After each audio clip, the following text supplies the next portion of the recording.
Hello friends, in this video I am going to discuss Sonnet 18 by Shakespeare. I'll discuss summary, line by line explanation, symbol, theme, poetic devices, vocabulary, rhyme scheme of this sonnet.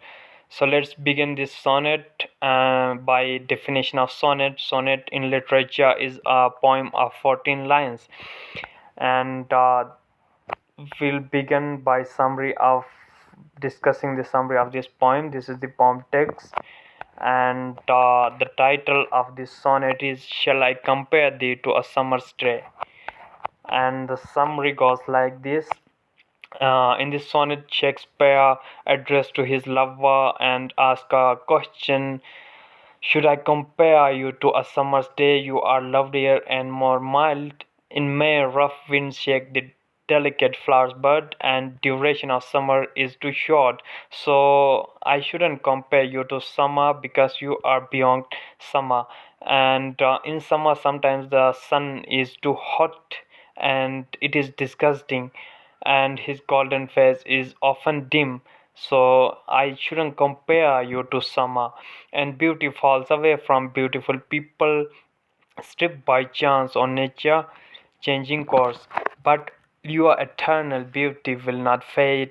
He's addressing to his lover and state that his love for beauty is eternal. It will never end, nor will you lose possession of beauty you own, nor will death be able to boost that you wander in his shade. When you live in eternal lines set apart from time, as long men breathe or have eyes to see, as long as this sonnet live, it will give life to you. So basically he states that your beauty is eternal, like this poetry, these lines. So I preserve your beauty through this poetry so that it remain forever. As long as readers read this poem or this sonnet, your beauty always remains there. You will be remember. And so this is a brief summary of this sonnet, and we'll see the themes of this sonnet. The first theme is art and immortality. Here, the art refers to poetry, and immortality, the immortality of the lover. So, in Sonnet 18, essentially it's a love poem, and the writer shows its affection towards its lover by stating that his love for beauty is immortal. And the speaker initially tries to find an appropriate metaphor to describe his beloved, and he didn't find any comparison. Even compared to a summer's day is not enough, and he seeks something that is immortal, and ultimately he realizes none will work because all imply inevitable decline and death. And the final six lines argue that young man's eternal beauty is best compared to poem itself, because this poem is eternal and people will read it in after ages forever. Her beauty is preserved, and it is very the sonnet that both reflects and preserves the young man's beauty. Here, young man refer to Shakespeare lover, and he described the power of poetry itself, which means to eternal life. And he lists of reasons why the simile is inappropriate to compare his lover to a summer's day, because he has to admit that the metaphor fails to capture the young man's full beauty, and he is more lovely and more temperate than summer, and beauty exceeds whatever he compares to, and it implies that fall is coming. So he shouldn't compare lover to summer because it declines and soon fall is coming. And he shouldn't compare his lover to sun because it implies that night will arrive. Sun is too hot and disgusting. in summer. And that is the poetry itself that is eternal. So he compare his lover to poetry itself, and the poem itself will give eternal life. So long lives this, and this will give life to thee. So long this poem, this sonnet lives, your beauty preserve. And this he attains a kind of permanence and immortality only because of the poem praises him, his lover. The speaker thus thinks that poems are eternal objects, that they do not change or alter. And so he described that the poetry got magical powers, it preserves beauty forever, it is eternal and immortal. And now we'll see line by line explanation. Line 1 to 4. Shall I compare thee to a summer's day? Thou art more lovely and more temperate. Rough winds do shake the darling buds of May, and summer's lease hath all too short a date. So this in the first four line, this establish a broad concern of poem, and this poses a rhetorical question. Rhetorical question is a literary technique in poetry. It is a question asked that demands no answer. It is the answer itself. So the speaker asks whether he should compare his beloved to a summer's day. So he gives reasons that why he shouldn't compare his lovers to a summer's day, because summer is too hot and disgusting and it will decline. And the speaker offers a series of reasons why the comparison is inappropriate, and his reasons are comprising: the young man is more beautiful than summer, and second is, in contrast to heat of summers, he is temperate, mild, and pleasant. And summer is itself temporarily limited. It emerges from spring and falls into winter. And so this is a brief analysis of line 1 to 4, and we'll now see line 5 to 6. Sometime too hot the eyes of heaven shines, and often is his cold complexion dim. So in these lines, Shakespeare he compare his beloved. He tried to capture his beloved beauty by comparing him to eye of heaven, and that is sun. Comparing him to sun, and in Renaissance poetry, sun is a symbol of extraordinary beauty and brilliance. And he gives reasons why he shouldn't compare his lover to sun, because he notes that the sun is imperfect, sometimes it's too hot, and to compare the young man to sun is thus to admit that he might change and his beauty might be obscured. And in lines 7 to 8, and every fair from fair sometime declines by chance or nature changing course untrimmed.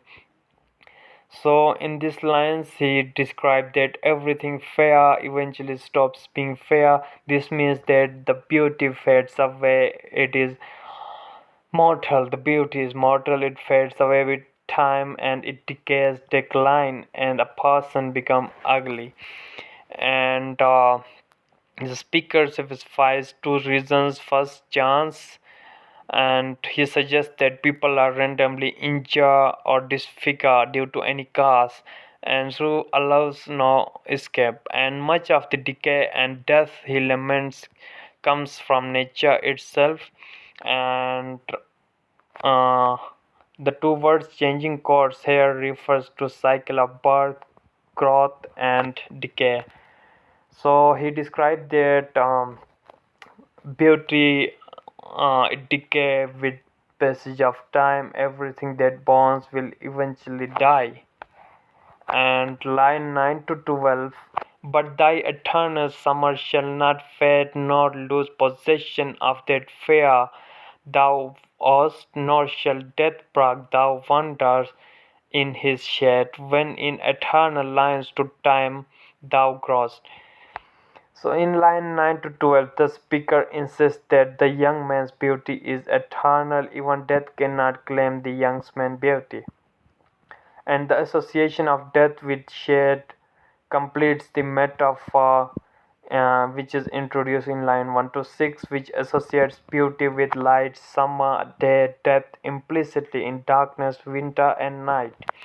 And his lover, young man, escapes from death because he lives, or in speaker's word, grows in poet's eternal lines. As the speaker turns away from traditional tropes of love poetry, he discovers a radically new analogy. Young man, eternal beauty is like eternal life of poetry itself. And so only eternal, his beauty is only eternal because of this poetry, this poem. And the poetry of praise become a praise of poetry itself. This line, not this line, this is very important. From exam point of view, poetry of praise become a praise of poetry itself. And line 13 to 14 will see, so long as man can breathe or eyes can see, so long lives this, and this give life to thee. So these last two lines, they serve to be a volta. So volta is important part of a sonnet. You can say a volta is a turn in a sonnet. So it's a turn in Shakespearean sonnet where it take a major turn and difference of tone take place. And as he states, as long as people continue to read this poem, the young man will continue to live. The speaker has an utmost absurd faith in the power of his own poetry to endure, to continue to interest readers far into future. And he stated this with certainty and confidence. He does not allow the possibility that the poem itself will change, but he is confident in his poetry, in his work, in his art. And the symbols used in this poem, in this sonnet, are seasons. So seasons unfold like a story, birth followed by maturity. So this reflects a cycle, maturity followed by decay and death. So this symbolizes this cycle of life. And we'll see using the season as a symbol for human life, the cycle of human life. And where these symbols occur in this sonnet, in line 1, shall I compare it to summer's day, line 3 to 4, line 8 to 9. And second symbol is the sun. So in Renaissance poetry, the sun is used as a symbol for physical and personal beauty, because sun is brilliant, shining source of all light and life. And sun sounds a lot like sun, and sun, because in Christianity it's a symbol of Christianity. Jesus, son of God. You can also relate it with date, but it's better sun reflects beauty. So yes, to reject this metaphor, to say the young man is more beautiful than the sun because his beauty is more eternal. Where this symbol occur in the poem in line 5 to 6, sometime to hold the eyes of heaven. Eyes of heaven refers to sun. And we'll see the poetic devices. The first poetic device is alliteration is used there. So alliteration is a repetition of same sound at beginning of adjacent words.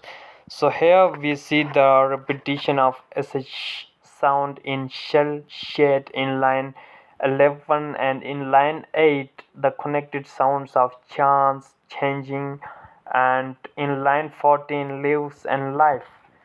So this alliteration occurs in this line 8, 11, 13, 14. And second poetic device is anaphora is used.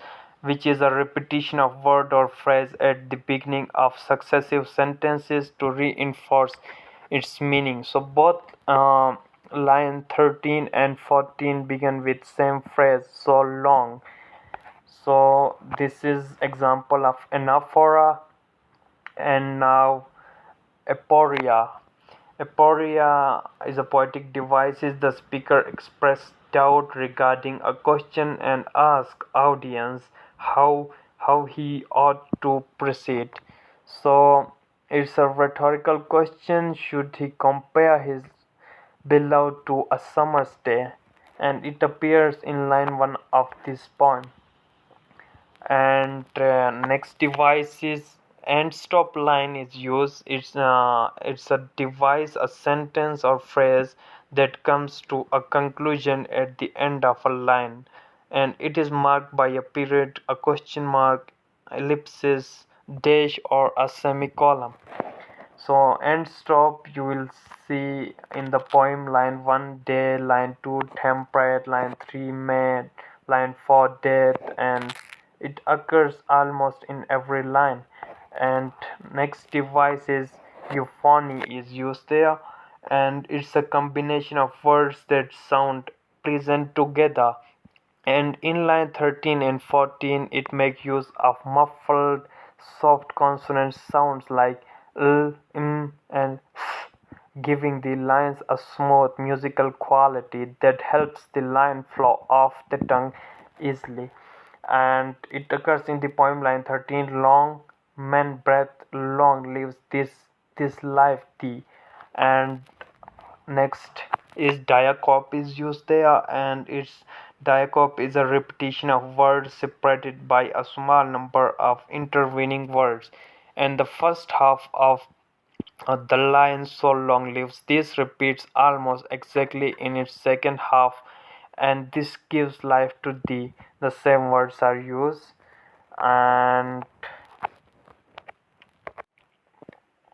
And they are used together in the same sense, and it occur in line 14: this comma this. And personification is used. Personification is a literary poetic device which is used to compare, to give qualities of living things to unknown living thing. So it personifies the natural world in the poem. For example, in line 5 he compares the sun to a part of human body, an eye. And personification occurs in line 5 to 6: sometimes too hot eye of heaven shine. And line 11: nor shall death brag, thou wanders in his shade. And juxtaposition is also used. It's a comparison or contrast by placing two entities side by side to create a dramatic or ironical effect.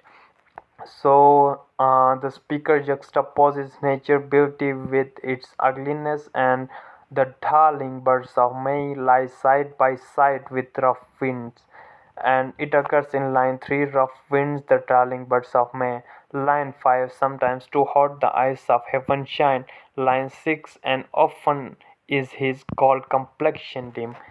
And this is the vocabulary glossary. Difficult words meaning: temperate mean moderate, and lease mean allotted time, complexion appearance of skin, and fair mean adjust or unjust or beauty. You can say untrimmed means stripped or ornament or plain. And possession, oft used here. This is a verb for on, and contracted form of on. And we'll see the form, meter, and rhyme of this sonnet. And this is a Shakespearean sonnet, 14 lines written in iambic pentameter. As I already told you, in iambic pentameter there are 10 lines, 10 syllables in a single line, the sequence of stress and unstressed syllables. And this sonnet is written in iambic pentameter form. And line 1 through line 12. It follows a rhyme scheme AB, and the meter is concerned. He writes Sonnet 18 in iambic pentameter, a meter he used throughout his work. And the speaker of Sonnet 18 is Shakespeare and his lover. The critics suggest that his lover is a young man, and the setting of this is Renaissance London, and context of this is that it was written during 1590s. And and uh, so this is analysis of this sonnet, and more resources you will consult here given. I'll provide you notes in the description. Thank you for watching.